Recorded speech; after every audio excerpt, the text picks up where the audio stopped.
YouTube study. आज के इस लेक्चर में हम लोग डिस्कशन करने वाले बेसिक प्रोपोर्शनैलिटी थ्योरम। ये थ्योरम महाराष्ट्र बोर्ड के पॉइंट ऑफ व्यू से बहुत ही ज़्यादा इंपॉर्टेंट है, क्योंकि जब भी क्वेश्चन में जब थ्योरम्स की देने की बात आती है, पेपर्स में थ्योरम देने की बात आती है, तो बेसिक प्रोपोर्शनैलिटी थ्योरम एक बहुत ही ज़्यादा इंपॉर्टेंट रोल प्ले करता है। तो without wasting the time I am going to start the basic proportionality theorem. हमें इसे कैसे प्रूव करना है, हमें इसे किसी इस तरीके से अपने को सॉल्व करना है, क्या स्टेटमेंट है एंड ऑल, हम लोग स्टार्ट करते हैं। ठीक है, स्टार्ट करते हैं। क्या दिया देखिए, if a line parallel to a side of a triangle. तो सबसे पहले इंपॉर्टेंट चीज है कि अपने पास एक ट्रायंगल होना चाहिए। If you don't have a triangle we can not prove कि भाई अपना बेसिक प्रोपोर्शनैलिटी थ्योरम कहाँ पे अप्लाई होगा। तो as we discuss in the introduction lecture, similarity chapter is related with the relation और कंपैरिजन बिटवीन टू ट्रायंगल्स। ठीक है, कि ये जो सिमिलैरिटी चैप्टर है इसमें ट्रायंगल्स के बीच में रिलेशंस होता है, तो उससे रिलेटेड हमको ट्रायंगल्स तो ड्रॉ करना ही पड़ेगा। तो मैं एक ट्रायंगल ड्रॉ कर रहा हूँ। ठीक है, एक ट्रायंगल मैंने ड्रॉ किया, उस ट्रायंगल का मैं नाम देता हूँ for example A B and C. If a line parallel to a side of a triangle, if a line एक लाइन ड्रॉ करना पड़ेगा जो किसी ना किसी साइड के क्या रहेगा, पैरेलल होना चाहिए। ठीक है, if a line parallel to a side of a triangle, तो मुझे एक लाइन ड्रॉ करना है। Suppose I take the line L is parallel to a side, तो हम लोग प्रूफ भी करते जाते। सपोज तो गिवन कैसा आएगा, in triangle A B C, a triangle तो in triangle A B C, a line तो what is the line, line L, parallel to and parallel का सिंबल आएगा साइड, तो which is the side, side B C. Understood कि a line parallel to a side B C, तो line L is parallel to a side B C, intersect the remaining side, intersect remaining sides in two distinct points, for example P and Q. तो line L divides, ठीक है, line L divides या intersects the remaining sides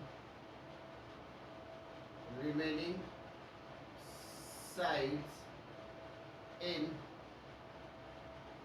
two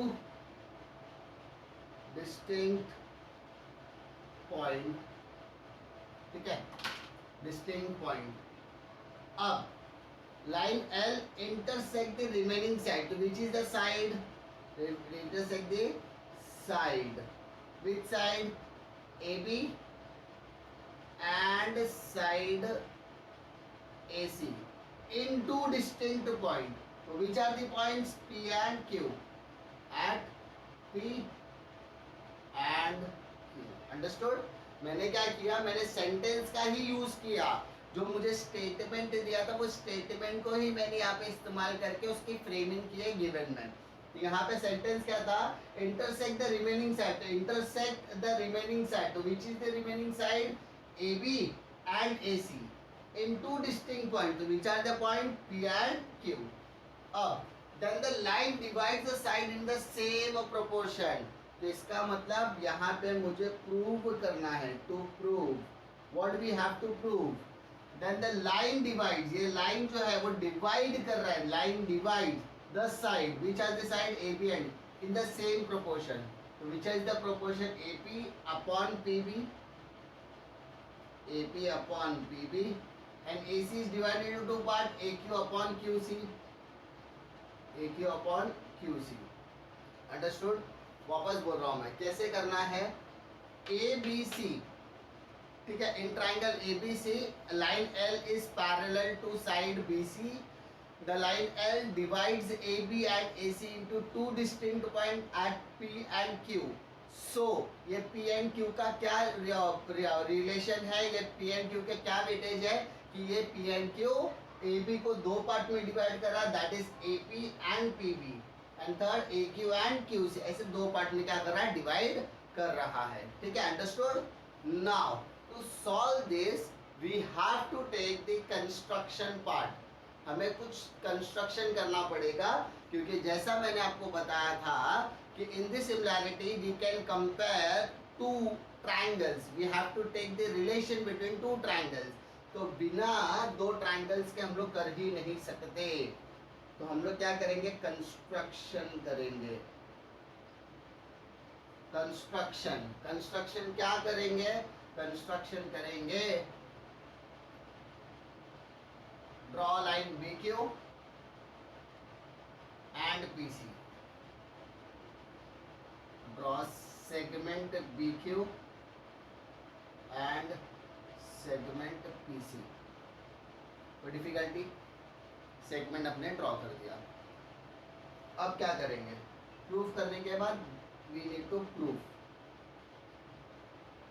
हम basics को भूलेंगे नहीं। हमने 1.1 में क्या सीखा था, 1.1 में सीखा था कि अगर बेस सेम है तो हाइट लेने का, हाइट सेम है तो बेस लेने का, कुछ भी सेम है तो मल्टीप्लाई करने का। क्या बोल रहा हूँ, बेस सेम है, बेस सेम है तो हाइट लो, हाइट सेम है तो बेस लो, कुछ भी सेम है तो मल्टीप्लाई करेंगे, ठीक है। तो वही चीज हम यहाँ पे भी अप्लाई करेंगे। In triangle APQ, in triangle APQ and triangle BPQ, दो ट्राइंगल लिया मैंने, कौन कौन सा, APQ, BPQ, दो ट्राइंगल लिया। तो as you see in the question, as you see in दोनों ट्राइंगल्स में PQ is the common height, PQ is a common height. तो यहां पर लिखोगे ट्राइंगल्स हैविंग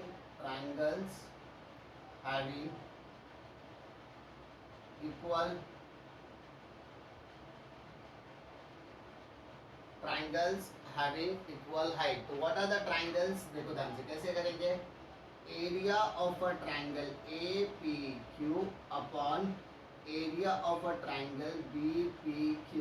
तो मैंने आपको क्या सिखाया था, हाइट सेम है तो क्या लेना है, base.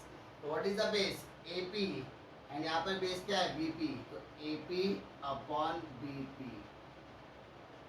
AP upon BP, understood. कोई डिफिकल्टी, श्योर, पक्का। ये हो गया मेरा equation number 1, this is my equation number 1, understood.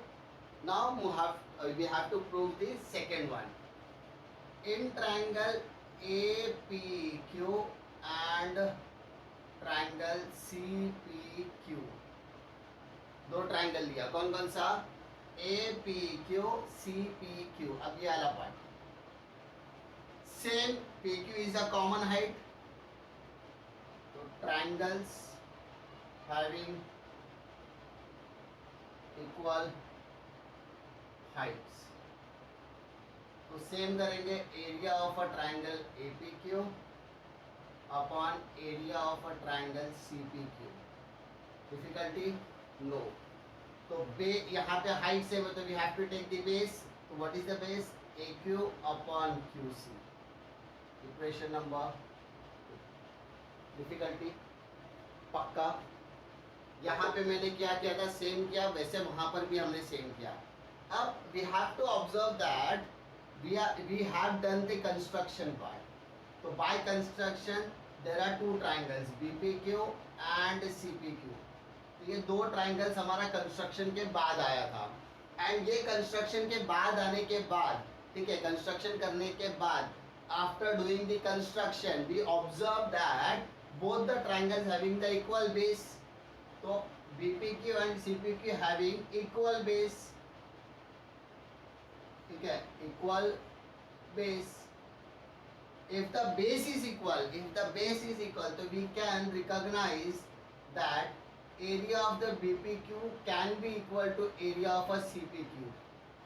तो this will be my equation number 3। अरे भाई बेस सेम है, अब तक हम बोल रहे थे हाइट सेम है, अब हम लोग बोल रहे हैं बेस सेम है, तो दोनों सेम है, इसका मतलब क्या होगा, both the triangles will be equal. अब final step, by equation 1, 2 and 3, by equation 1, 2 and 3, let's see equation 1, APQ equation to APQ same, equation 1 BPQ equation to CPQ and equation 3 में क्या बोला BPQ एंड CPQ सेम है, इसका मतलब left hand side मेरा पूरा same हो गया, तो बचा क्या right hand side, and what is my right hand side, AP upon BP is equal to AQ upon QC। As you observe to proof हमारा हो गया, इसलिए लास्ट में क्या लिखोगे, hence the basic proportionality theorem proved, hence the basic proportionality theorem proved, understood, hence proved।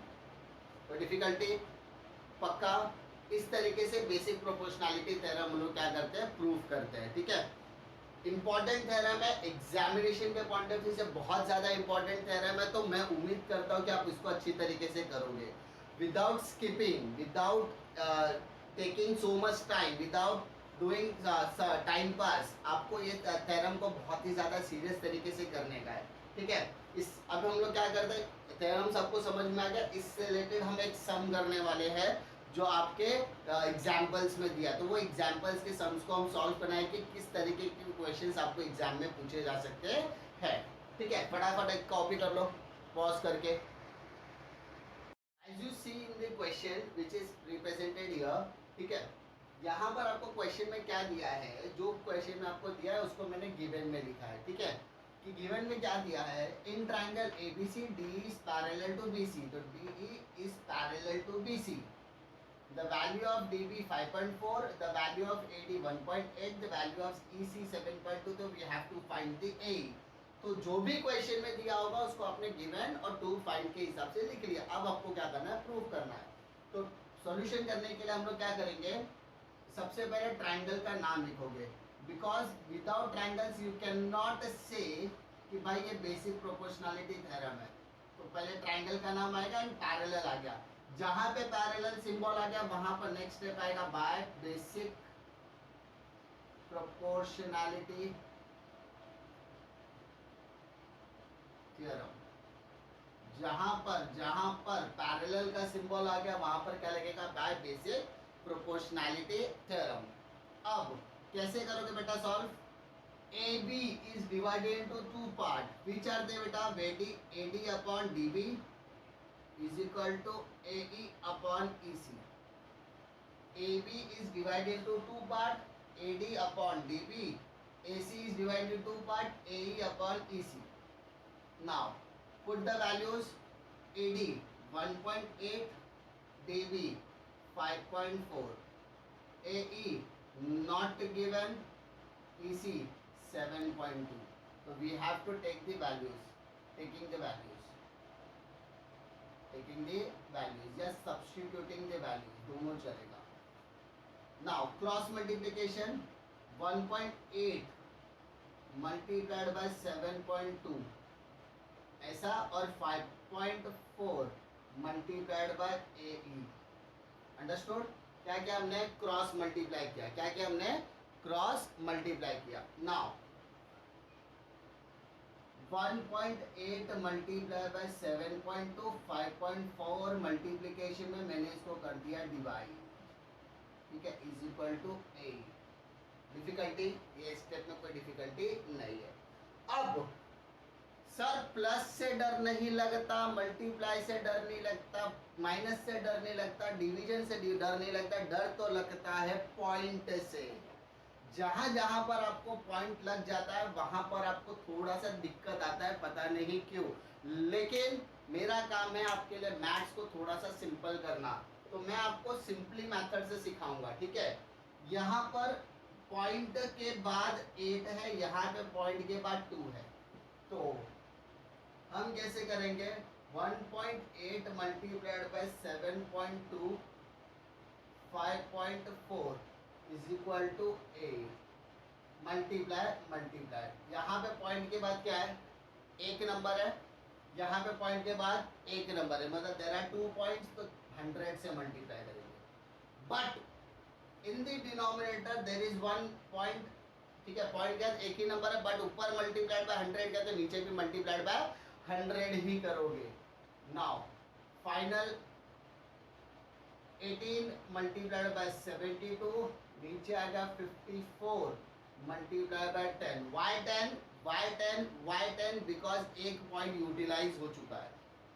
अब 18 one जा 18, 18 3 जा 54, 18 वन जा 18, 18 3 जा 54। अब 3 वन जा 3, 3 2 जा 6, कैरी 1, 3 4 जा 12। तो a का वैल्यू आ गया 24 अपॉन 10। तो can we say that it is 2.4। तो the value of a is 2.4 centimetre. Difficulty no. इस तरीके के सम्स आपको बेसिक प्रोपोर्शनैलिटी थ्योरम में पूछे जाते हैं। ठीक है, आई होप आपको बेसिक प्रोपोर्शनैलिटी थ्योरम को सॉल्व करने में भी कोई डिफिकल्टी, प्रूफ करने में भी कोई डिफिकल्टी नहीं होगी, और इस तरीके के जो सम्स आएंगे 1 मार्क के लिए या 2 मार्क के लिए, वहां पर भी आपको कोई डिफिकल्टी नहीं आने वाली है। ठीक है, मिलता हूं मैं आपको नेक्स्ट वीडियो में, जहां पर हम लोग एंगल बाइसेक्टर थ्योरम को प्रूव करेंगे और उसके एक छोटे से सम्स को करने वाला, उसके बाद ही हमारा एक्सरसाइज स्टार्ट हो सकता है। ठीक है, मिलता हूं मैं आपको नेक्स्ट वीडियो में, तब तक के लिए जय हिंद।